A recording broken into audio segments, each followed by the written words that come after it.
Assalamualaikum warahmatullahi wabarakatuh. Halo teman-teman semua, apa kabar? Saya ucapkan terima kasih karena sudah kembali mampir di channel saya Mujahidin 06. Di video kali ini saya akan sedikit bercerita, saya akan berbagi informasi tentang konsep dasar kegawat daruratan. Ya, baik teman-teman, langsung saja sambil saya ajak teman-teman sekalian jalan-jalan, saya akan bercerita. Semoga informasi ini bisa menambah wawasan dan bermanfaat bagi teman-teman semua. Baik teman-teman, langsung saja.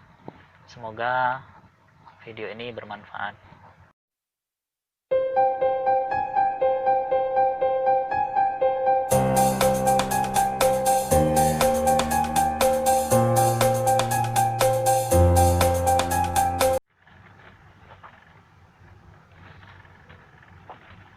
Pertama, saya ingin menyampaikan tentang gawat darurat, sebuah kata yang mungkin sudah sangat familiar di keseharian kita, khususnya bagi kita yang berprofesi di dunia medis. Nah, apa sebenarnya gawat darurat itu? Jadi ada dua kata di sana. Yang pertama ada kata gawat dan yang kedua ada kata darurat.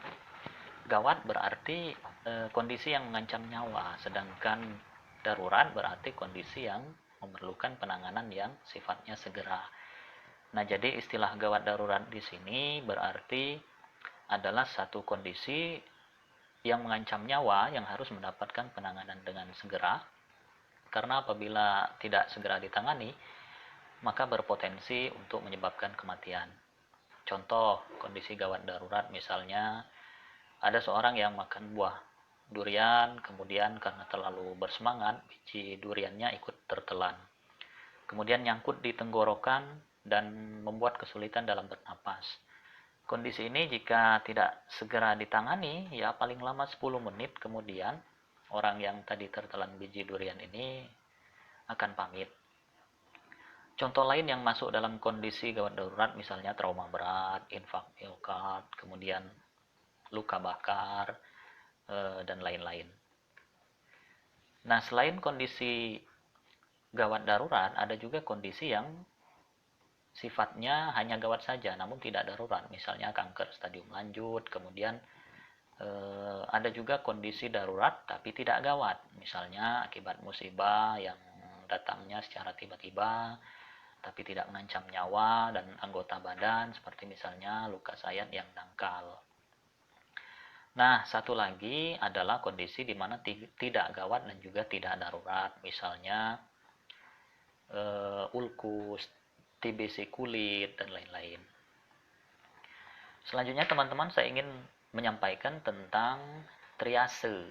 Jadi sama seperti gawat darurat tadi, kata triase ini pasti sudah sering kita dengar di keseharian kita, terutama untuk kita yang kesehariannya di lingkungan rumah sakit. Di rumah sakit, khususnya di ruang emergensi, kita sering melihat ada 4 alur warna, yang dimulai biasanya dari pintu masuk emergensi sampai dengan ke ruangan-ruangan yang ada di dalam ruang emergensi. Ada alur yang ditandai dengan warna merah, kuning, hijau, dan warna hitam. Nah, warna merah di sini berarti yang merupakan prioritas 1, artinya memerlukan tindakan yang sifatnya segera. Misalnya untuk kasus-kasus masalah jalan pernapasan, kemudian perdarahan hebat yang tidak terkontrol, kemudian penurunan tingkat kesadaran, kemudian kondisi-kondisi intoksikasi misalnya, atau keracunan, kemudian kegawat daruratan jantung misalnya, luka bakar yang luas misalnya, dan kondisi shock. Kemudian yang kedua adalah warna kuning. Ini merupakan prioritas yang kedua, yang berarti memerlukan tindakan untuk dilakukan secepatnya. Contoh-contoh kasusnya misalnya kondisi luka bakar yang tidak disertai dengan gangguan jalan napas, kemudian cedera tulang, kemudian cedera punggung misalnya, cedera tulang belakang. Kemudian yang selanjutnya adalah warna hijau. Warna hijau di sini adalah prioritas 3, yang berarti ini adalah kondisi luka-luka ringan, misalnya luka bakar ringan, kemudian cedera sendi ringan atau cedera jaringan lunak ringan. Satu lagi adalah warna hitam. Nah, warna hitam di sini berarti kondisi korban atau kondisi pasiennya sudah tidak bisa terselamatkan lagi atau sudah meninggal.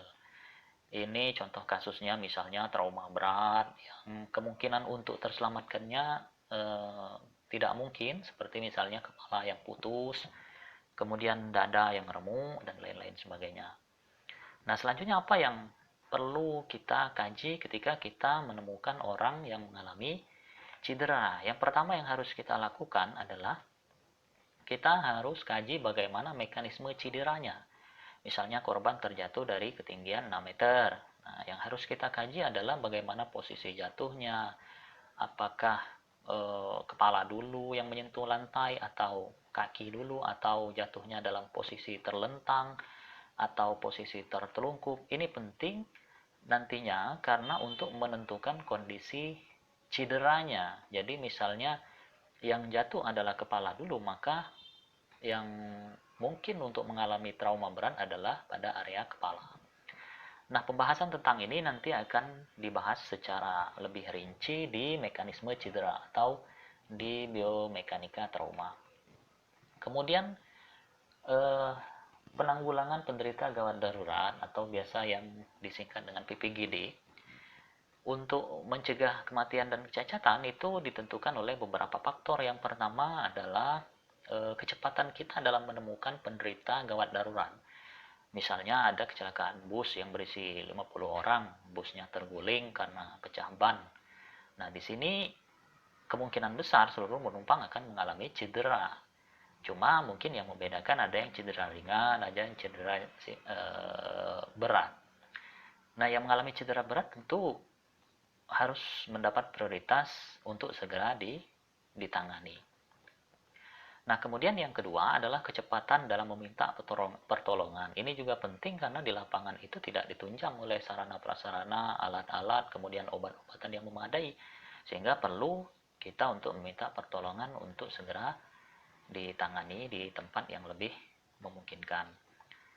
Nah, kemudian yang tiga adalah kecepatan dan kualitas dari pertolongan yang diberikan. Pertama, ketika di tempat kejadian, yang kedua ketika dalam perjalanan, dan yang ketiga ketika sudah sampai di layanan kesehatan seperti misalnya di puskesmas, kemudian di rumah sakit, di klinik, dan layanan kesehatan lainnya.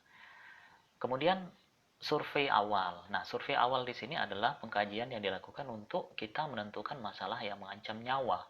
Ini kita lakukan setelah bahaya kita temukan, kemudian kita bersihkan dari tempat kejadian.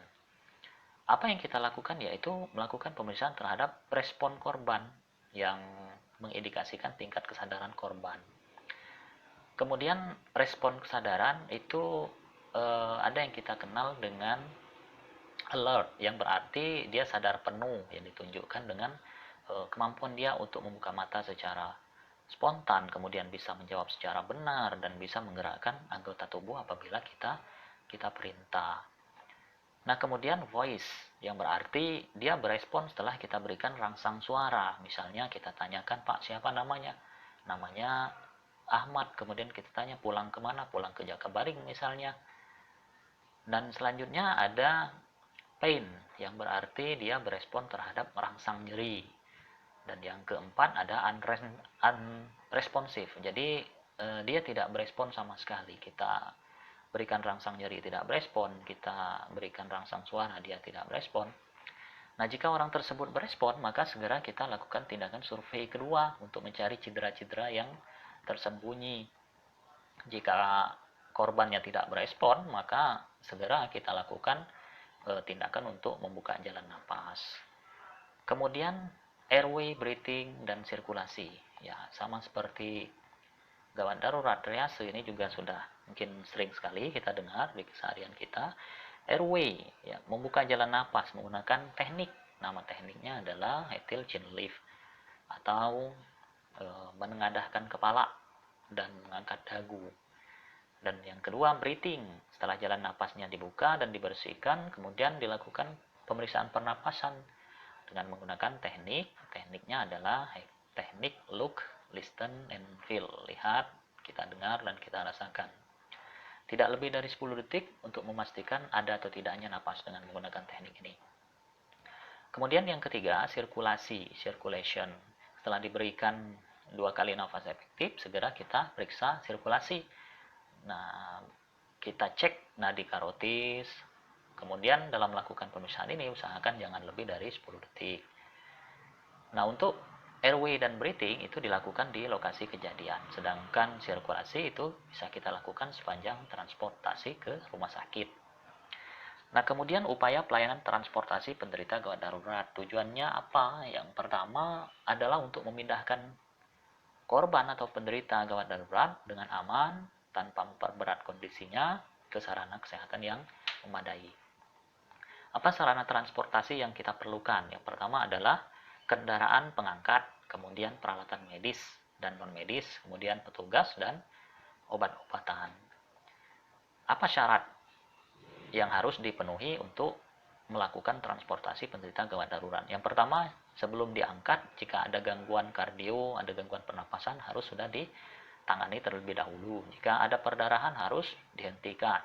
Jika ada luka-luka, harus ditutup. Kemudian jika ada patah-patah tulang, itu sudah harus difiksasi terlebih dahulu.